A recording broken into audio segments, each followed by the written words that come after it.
Literally just buying CSGO items and holding has been one of the easiest ways to consistently make money throughout the year, whether they're knives, some skins, or cases. So today I want to take a look at some of my investments so far this year, what's done well, what hasn't done well, and where I think things are going to end up in the future. So if you do enjoy, be sure to subscribe to the channel and check out this quick pre-roll from the sponsor Skins Monkey on how to get a free $5 trading your skins. Hi you! Yes, you! Would you like to get $5 for free for your first trade? Just use skinsmonkey.com and get your extra skins. See description below to enjoy the special promotion and receive 5% cashback for trading your CSGO skins. Okay, so first off, I want to cover a couple of knife investments I've had throughout this year and how they've performed. Starting with my M9 Doppler. I've actually had this thing way longer than a year, but we'll start by looking from January 1st just to keep things simple. The M9 Doppler on the Steam market, minus phase 4 so it is just market price, has gone from selling in around the $550 range in the first few days of January to currently selling around lows of $670s to $680. And there's actually a buy order at $695 right now, so easily a over 20% gain over 9 months at the very least. Just holding on to a knife play skin really isn't that special. There isn't anything crazy about this one, but I purposely held on to this knife specifically for a long time, along with the other two I own this year. And I'll talk about why after I show how well they've actually performed. But one of the other ones I own right now is a battle-scarred butterfly crimson web. It did a bit worse than the M9 Doppler, not quite a 20% gain from the $550 it started at the beginning of the year, but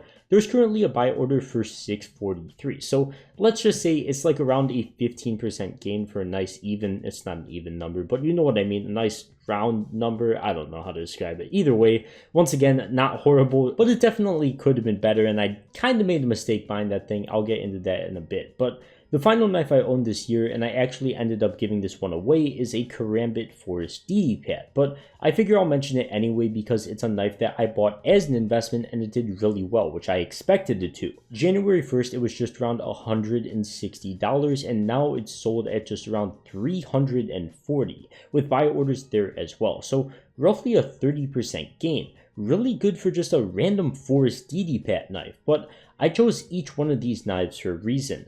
The M9 Doppler because it's a very quote-unquote liquid knife. There's a lot of them, they're easy to sell, and people want it. It looks nice. I expect it to have a consistent long-term uptrend still. I don't really think anything's ever going to change with that. The Butterfly Crimson Web I chose because it was honestly the cheapest butterfly I could get, but it's in the breakout case, which has had an incredible price trend throughout the year and is still, of course, continuing. Unfortunately, I think I really could have picked a way better knife and I shouldn't have cheaped out, which is what I did while buying it. Even like a default butterfly knife, which I would argue is kind of a liquid butterfly knife, probably would have been better as well.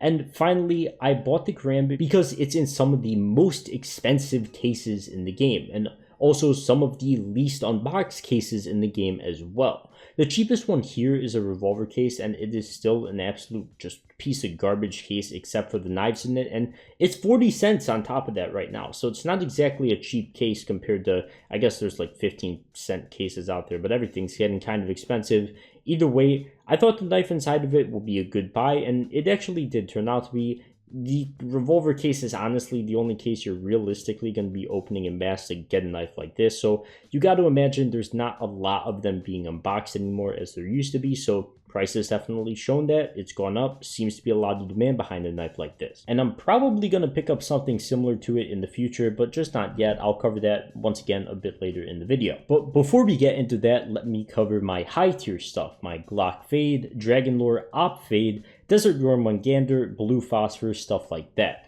They've all really just been static in price. Absolutely no sauce at all. Just been going sideways now for pretty much the beginning of the year. Long time. So as for stuff like the Glock Fade and the Dragon Lore, the only two which I really expected to have results, the situation is a bit different, and part of the lack of moves could be because compared to the US dollar, Chinese yen has been going crazy. It's like doing really well. I don't exactly know how currency conversions work and why one currency starts doing better than another, but all I can tell you is that the Chinese yen is doing incredibly well, and you would get about 10% less USD if you converted from CNY from the beginning of the year. And since Buff163 is the biggest CSGO marketplace and they use CNY, that's obviously going to put a damper on prices and probably is a decent reason why we haven't really seen any price changes there. As I've covered in like 2 of my last recent videos, the Dragon Lore was at 4K roughly at the beginning of the year, and it's at 4K roughly still. So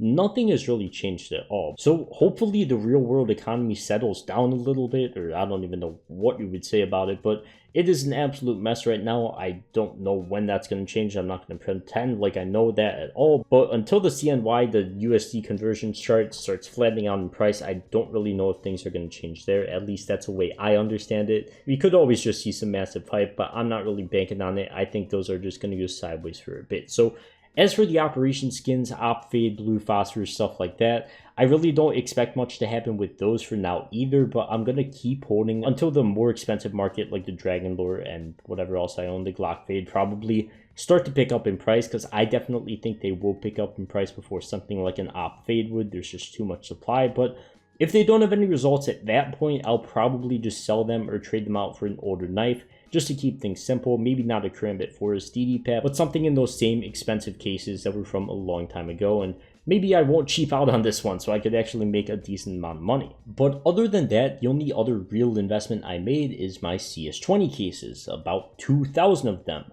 Cases have really slowed down, but they've doubled in price since the beginning of the year, so I can't complain at all. I've also owned these things for way longer than a year and bought them at less than 10 cents a pop. Pretty sure it was like 8 cents each, so they tripled in price since I bought them. Can't complain about that.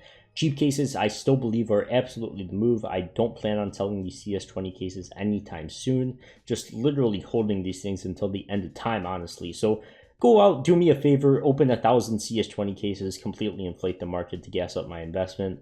I probably shouldn't even joke about that, because Steam could probably pay me for that. I'm joking. I think it's a good case. But seriously, I'm not looking at any other cases until we see a dip from the next operation, or just when the new operation case gets released, and hopefully it should be a good one. We'll see. Obviously, I can't predict the future. It might be absolute garbage. Either way, I'll probably invest in something when the next operation gets released. But beyond all that, I think that is going to wrap it up for this one. As always, all of this is just my own opinion, not financial advice. If you want to invest, it always contains risk of losing your money, so do your own research and realize that there's always potential loss involved.